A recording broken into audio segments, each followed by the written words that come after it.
الله ولي الذين آمنوا يخرجهم من الظلمات إلى النور، والذين كفروا أولياؤهم الطاغوت يخرجونهم من النور إلى الظلمات. أولئك أصحاب النار هم فيها خالدون.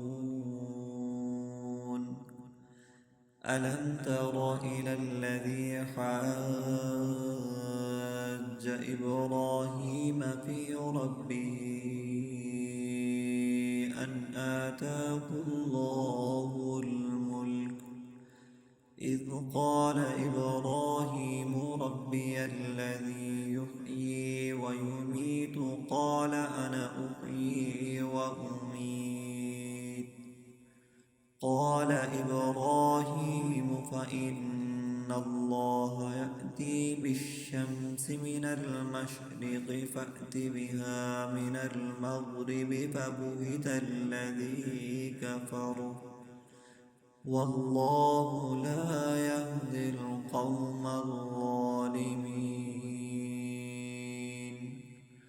أو كالذي مر على قرية وهي خاوية على عروشها قال أنى يحيي هذه الله بعد موتها،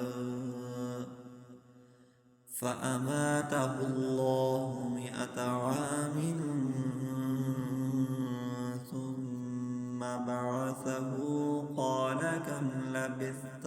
قال لبثت يوما أو بعض يوم.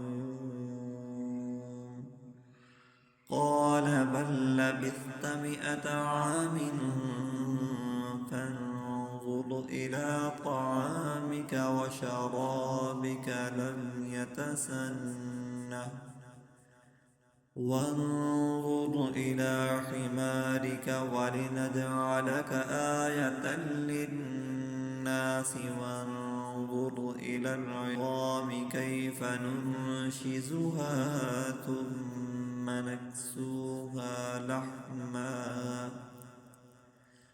فلما تبين له قال أعلم أن الله على كل شيء